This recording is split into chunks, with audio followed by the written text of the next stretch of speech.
अस्सलाम वालेकुम। कैसे हैं आप सब? आप लोग के लिए बहुत सारी दुआएं। और जून ख़त्म हो गया है और बहुत सारी जगहों पे रेनी सीज़न स्टार्ट हो चुका है। हमारे कराची का मौसम भी बहुत अच्छा हो गया है, काफ़ी हवाएं चल रही हैं और आज रात तो ये भी है कि फुहार पड़ेगी यानी बूंदाबांदी होगी और ये सिलसिला थोड़े दिनों तक रहेगा।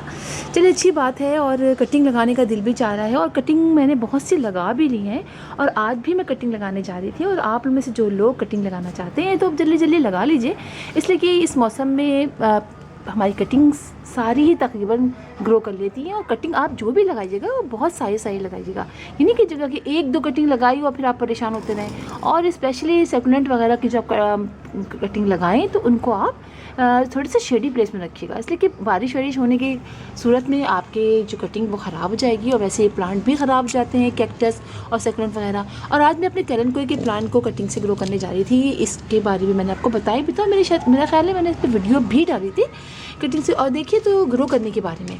और अब आप देखिए कि मेरे ये प्लांट काफ़ी बुशी हो गया है और इसकी मैंने काफ़ी कटिंग लगा दी। ये एक प्लांट था, इससे मैंने काट काट के ये देखिए इसकी काफ़ी कटिंग लगा दी थी और ये सारी ही कटिंग देखिए अब चल गई हैं। इसको मैंने ऐसी जगह पे रखा हुआ था जो जहाँ पर 1 घंटे की धूप आती है। वैसे तो वहाँ 2-2.5 घंटे की धूप, 3 घंटे की धूप आती है, लेकिन उसको थोड़ा मैंने प्लांट्स के दरमियान में रखा था, तो छन की जिस साइड से धूप आती है वहाँ तकरीबन 1 घंटे की इस पर धूप आई।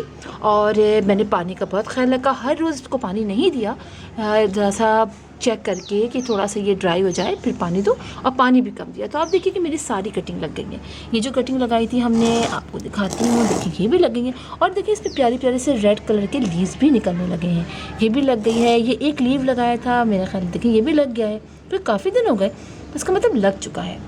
क्योंकि शेडी प्लेस में दबा के रखा था ना मैंने, थोड़ा सा देखिए ग्रीन ग्रीन सा हो गया, लेकिन पानी का मैंने ख्याल रखा, पानी ज़्यादा नहीं डाला, लेकिन उसके बावजूद भी देखें हो गया, लेकिन लग गया हमारा। ये अच्छा हुआ है, इसमें भी सारी ही कटिंग लग गई है, ये लीव्स भी मेरा ख्याल लग गए।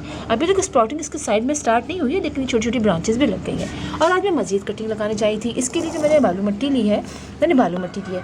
मैंने बताया था कि बालू मिट्टी हम नर्सरी वालों से कहते हैं कि हमें बालू मिट्टी दे दें, तो वो हमें दे देते हैं। उसमें मिक्स भी होती है, थोड़ी सी गोबर की खाद भी बाज़ में मिलाई भी होती है और बाज़ बिल्कुल सादी होती है। तो जो मैंने ली तो उनके पास सादी नहीं थी, तो ये थोड़ी सी गोबर की खाद मिलाई हुई थी उन्होंने, लेकिन चलिए जग जाएगा, ऐसा कोई मसला नहीं है, इसलिए कि बहुत ज़्यादा नहीं है इसमें। और कैरनकोई के प्लांट लग जाते हैं अगर ज़रा सी इसके अंदर गोबर की खाद हो, तो कोई ऐसी बात नहीं है। तो ये प्लांट मैं अभी निकाल के पीछे से लाई थी। अभी इसमें देखिए ये छोटे से ये फालतू के कुछ प्लांट्स भी निकल आए, इनको हम निकाल देते हैं, क्योंकि अब थोड़े अर्से बाद इसके अंदर फ्लावरिंग होगी, तो इसलिए हम जल्दी जल्दी से लगा लेते हैं बहुत सारे। तो देखिए कुछ इसके इतने बड़े बड़े होके इस तरह से गिर रहे हैं, तो मैंने सोचा कि चलिए इनको भी निकाल के लगा देते हैं। ये देखिए आप, ये देखिए कैसे गिर से रहे ना, तो जो ज़्यादा गिर रहे हैं उनको मैं निकाल लेती हूँ और इनको मैं लगा देती हूँ। देखिए ये यहाँ से ये ना, ये मैंने कट कर लिया, ये मैंने निकाल लिया, देखिए ये पूरा ये निकाल लिया है। इसको ऐसे यहाँ पर नीचे रख देते हैं और एक दो और निकाल लेते हैं, फिर एक साथ ही इन सबको ग्रो कर लेंगे, ताकि वहाँ जहाँ से हम कट करेंगे वहाँ से फिर और निकल आएंगे।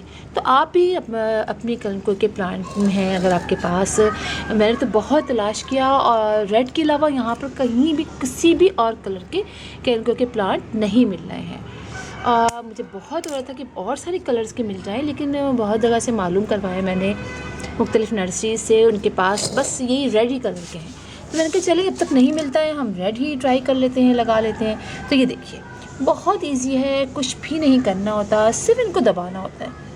ये देखिए ये ना, अब इसको हमें ये जो प्लांट है मैं इसको कैसे लगाऊँ, मैं इसको ऐसे लगाती हूँ, बस कुछ नहीं करूँगी, इसको हल्का सा मिट्टी में ऐसे ही दबा दूँगी और ये मेरा प्लांट लग जाएगा। ये मिट्टी है ना, इसको मैं कैसे लगाऊँ, इसको मैं ऐसे लगाती हूँ, इसको मैं ऐसे ही छोड़ देती हूँ, इसलिए कि मेरी समझ में नहीं आ रहा इसको मैं क्या करूँ। जैसे ये लग जाए तो फिर मैं इसके कुछ करती हूँ, लीव्स ना इसके नीचे मिट्टी में ज़्यादा जाएं, वरना ऐसा ना कुछ मसला बने, लेकिन नहीं जा रहा है। चले हाँ, और पानी बहुत देख के डालना है, ठीक है। पानी अगर आप लगाएं और आप देखें, देखिए इसको भी हम ऐसे लगा देते हैं, सिर्फ दबाना होता है। आप देखें ना, पत्ते भी हमने दबाए हैं और वो लग गए हैं, इसीलिए अगर पत्ते इसके अंदर ज़मीन को टच करते हैं तो कोई बात नहीं है, वहाँ से भी लीव्स प्लांट निकल आएंगे, वो मतलब उनकी शूटिंग स्टार्ट हो जाएगी। ऐसे करके ये बड़े टेढ़े टेढ़े से हैं, इसको मज़ीद तो मैं कुछ कर नहीं सकती हूँ, ऐसे ही बस मिट्टी डाल देती हूँ ऐसे करके। क्या करूँ मैं, कुछ समझ में नहीं आ रहा है। और ये वाला भी ऐसे ही लगा लेती हूँ, ये रूट से उससे तो मैं लगा चुकी हूँ ना, लीव से, बस ये मिट्टी डाल दी, मैंने डाल दी है। अभी चेक करते रहना पड़ेगा मुझे कि ज़्यादा ना हो, और हल्की, अभी तो खैर पहली बार डाल रही हूँ तो इसमें मैं डाल देती हूँ ऐसे करके पानी थोड़ा थोड़ा सा, ताकि थोड़ा पूरी मिट्टी काफ़ी अरसे से ड्राई है मिट्टी, तो ऐसे कर लेती हूँ मैं। रुकिए, अच्छा ये है देखिए, ठीक है, ये हमने पानी डाल दिया है। अब इसके रूट्स भी अंदर, यानी इसकी डंडियाँ अंदर चली गई हैं, और अब हम इसको रख देंगे किसी शेडी प्लेस में। तो इस तरह से आप लगाइए तो आपके सारे प्लांट होंगे। अब देखिए ये मेरे बहुत सारे हो गए, तो मैं सोच रही हूँ ये तो नीचे से निकला हुआ है, इसको भी निकाल के लगा दूँ।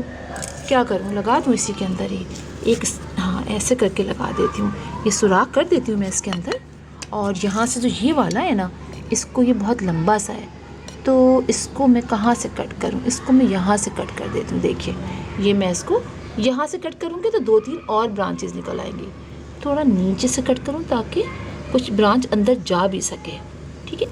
ये कट किया हमने, ठीक है, ये पीछे गिर गया, ये हो गया हमारा ये लीफ, और ये इसी समेत में इसके अंदर लगा दूँगी और इसको ऐसे कर दूँगी।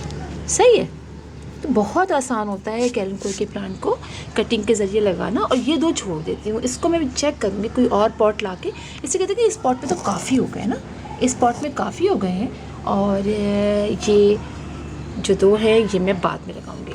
तो इस तरीके से देखिए हमारे कितने सारे पॉट तैयार हो जाते हैं। तो आप मुसलसल लगाते रहिए कैलेंडुला के प्लांट हो, दूसरे प्लांट हो, और कई ब्रांच लगाएंगे तो उस पर ब्रांच कोई मतलब लगती है।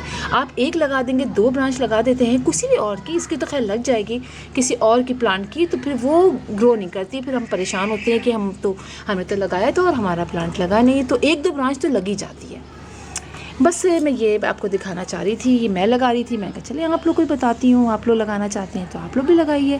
बस इसको शेडी प्लेस में रख दीजिएगा, इसको बिल्कुल धूप में नहीं रखना है जब तक कि मज़ीद इसके लीव्स ना निकल आएँ, आपको लगे ना कि ये हो गया है। पानी का ख्याल रखिएगा बस, और कुछ भी नहीं करना, उसको टच ज़्यादा नहीं कीजिएगा, वो ज़्यादा हिला के चेक नहीं करना है, ठीक है। चेक करते रहेंगे ना आप लोग तो फिर वो अपनी जगह से हिल जाएगा, फिर रूट दोबारा डेवलप करने में बहुत मसला होगा। तो फिर इंशाल्लाह आपसे मुलाकात होगी किसी और वीडियो में किसी और टॉपिक के साथ। तब तक के लिए अल्लाह हाफिज़।